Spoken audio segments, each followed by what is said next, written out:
On se retrouve aujourd'hui pour de nouvelles chroniques sur un fil avec pour thème mes objectifs couture 2020. C'est parti!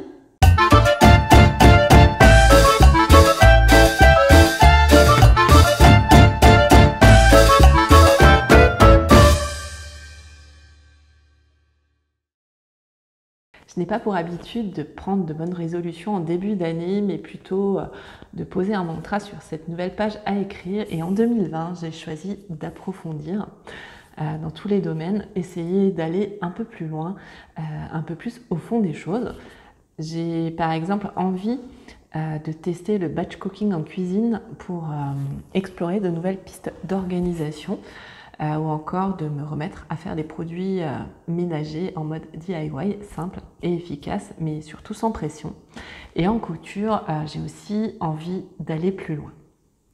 Alors, si tu me suis sur Instagram, tu as dû voir passer mon bullet journal couture, où j'y note mes projets, mes envies, mes bilans aussi. Et dans ce carnet, j'ai dédié une page à mes objectifs couture 2020. Alors, je n'ai pas fait une liste à rallonge, il n'y en a que 6 d'objectifs, mais 6 qui me tiennent à cœur et que je pense pouvoir atteindre. Je te ferai un bilan dans un an. Alors, si tu ne veux pas le manquer, abonne-toi à ma chaîne. Alors, on va passer ces objectifs en revue ensemble. Alors le premier, c'est de progresser techniquement. Fin 2019, je me suis essayée au FBA et vraiment, ça a fait toute la différence. Un FBA, si tu ne sais pas, c'est Full Bust Adjustment. C'est un ajustement pour forte poitrine. Et sur mon pantalon dress de Direndo, j'ai fait beaucoup d'ajustements aussi. Et là encore, ça a fait toute la différence. En fait, j'ai envie d'approfondir le côté technique de la couture, ne plus me contenter de ce que je sais faire, aller plus loin encore, comprendre, soigner les finitions et les détails. Alors, ça impliquera certainement de faire des toiles, de coudre des pièces en plusieurs exemplaires pour pouvoir comparer. Mais je suis sûre que ça vaut le coup. À l'heure où je tourne cette vidéo, par exemple, j'ai essayé 2 techniques différentes pour faire un FBA sur des patrons en maille, des modèles en maille. J'ai Poppy qui vient me chatouiller les pieds juste en dessous là. Pour en fait coudre le sweat courcelle, et je me suis rendu compte qu'en superposant les 2 pièces de patron que j'avais fait, il y a déjà une différence de volume sur le patron. Donc maintenant, pour voir la différence au porté, il ne me reste plus qu'à les coudre.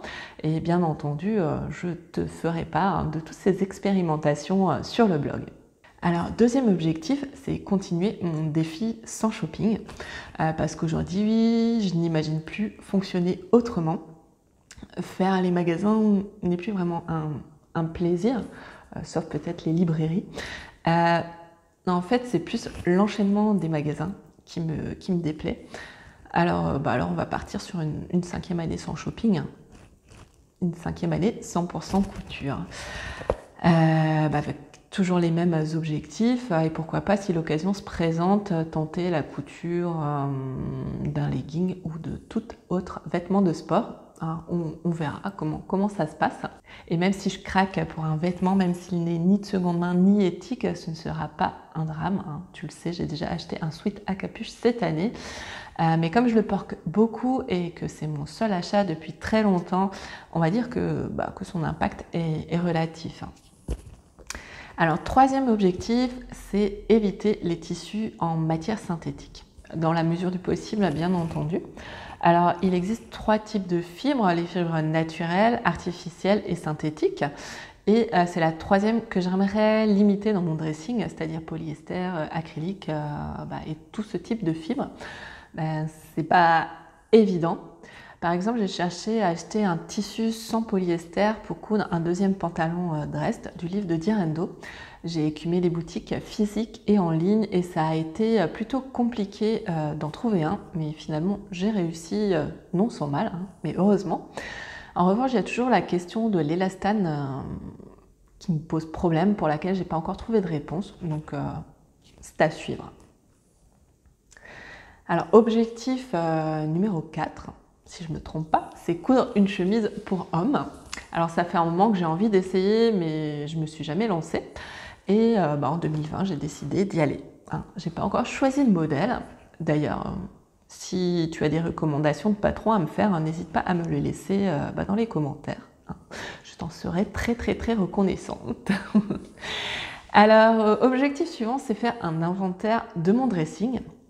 Alors j'approfondis le sujet de la garde-robe raisonnée et pour mieux appréhender mes besoins, mieux imaginer des associations, j'envisage de faire un inventaire de mon dressing, un état des lieux, des vêtements en ma possession, qu'ils soient cousus main ou non d'ailleurs, une liste en fait de toutes les pièces par catégorie avec à côté des cases à cocher pour les saisons pendant lesquelles je porte les vêtements. À voir si au final cet inventaire me sera utile, mais sans tester, on ne peut pas savoir et je le noterai dans mon bullet journal spécial couture. Alors et mon dernier objectif, c'est de coudre en harmonie. Alors j'ai plus envie de coudre pour coudre, d'enchaîner les projets, d'accumuler les encours qui traînent. J'ai envie de prendre le temps de chaque projet, de chaque modification, de chaque ajustement. De m'accorder le droit de me tromper, le droit à l'erreur aussi, le droit de coudre un vêtement dont je n'ai pas forcément besoin. Bon, il ne faudrait pas que ça devienne récurrent, mais une fois de temps en temps, il n'y a pas de mal. Pratiquer en quelque sorte la slow couture, ralentir le rythme et essayer de me connecter à mes envies et mes besoins. Voilà pour mes objectifs couture de 2020, j'espère qu'ils t'inspireront. D'ailleurs, et toi, quels sont les tiens hein Est-ce que tu les as notés quelque part? Est-ce que tu as toi aussi un bullet journal couture? Est-ce que ce sujet t'intéresse? Dis-moi tout dans les commentaires juste en dessous là. Et en attendant, moi je te dis bon dimanche et à très bientôt.